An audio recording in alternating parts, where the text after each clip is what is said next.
A lone boat glides across still dark water, its solitary passenger cloaked in white, the coffin beside them. No bird flies overhead. No waves lap the shore. Only the whisper of oars and the hush of an island rising from twilight.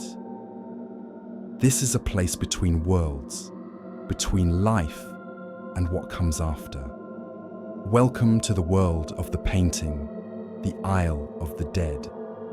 In this journey, we will explore its haunting beauty, the mind of its creator, and the many secrets hidden in its stones, shadows, and silence. Arnold Böcklin was born in Switzerland in 1827 and died in 1901.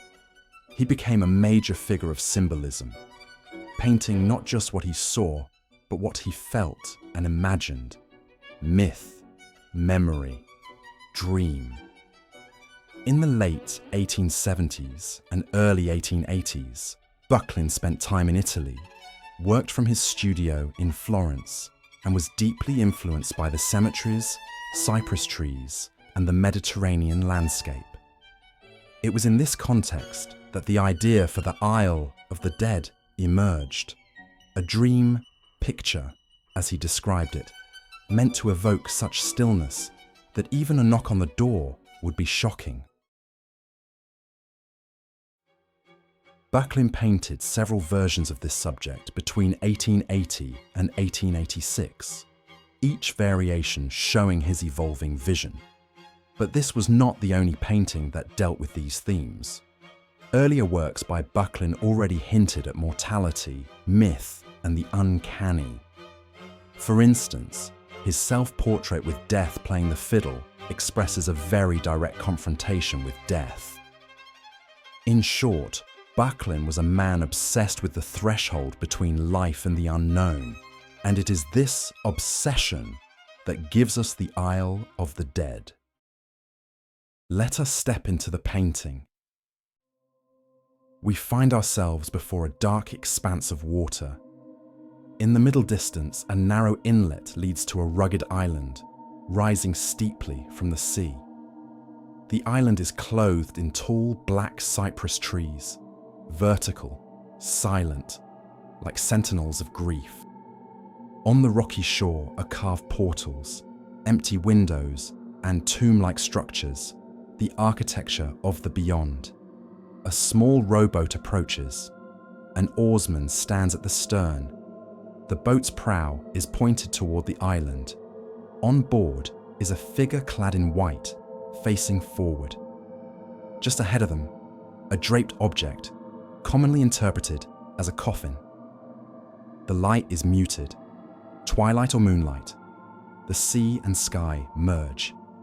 The only clear forms are the trees, the rocks, the boat, and the figure. Everything else recedes. The cypress is an ancient symbol of mourning and cemeteries. Böcklin uses it not decoratively, but structurally to define the island's spiritual weight. The boat evokes myth. The oarsman perhaps became the ferryman of souls, Charon, guiding the dead across water to the land beyond. The coffin and white shrouded figure reinforce the journey. Death is imminent. Transition is underway. But Böcklin refuses to spell out a narrative. He offers stillness, not spectacle.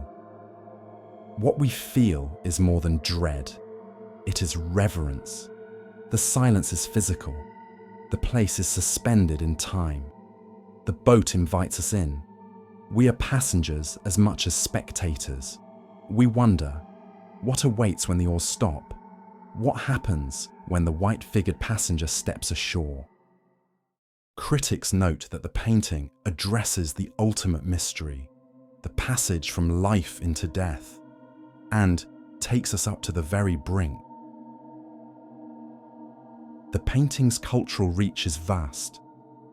It inspired the composer Sergei Rachmaninoff to write a symphonic poem, Isle of the Dead. It entered popular and political spheres. Reproductions were common in early 20th century households, even noted by Vladimir Nabokov. What makes it so enduring is not just the motif of death. Many artworks engage death, but the manner in which Böcklin invites us into that stillness, that almost unbearable hush. As you imagine yourself in that boat, moving across the silent water, ask, what do you carry with you? What do you leave behind?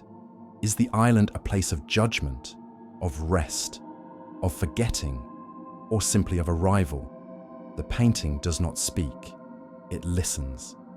It allows you to project your own fears, hopes, and memories. Thank you for joining me on this passage over dark water to the Isle of the Dead. If this painting stirred something in you, a question, a quiet anxiety, a moment of awe, consider keeping that feeling. Let it linger. I invite you to leave a comment. What do you see in the white-clad figure? What do you imagine awaits beyond the jetty of the island? And if you enjoyed exploring this hidden masterpiece with me, please subscribe and join us as we journey into other art worlds that hover at the edge of dream and history. Until next time.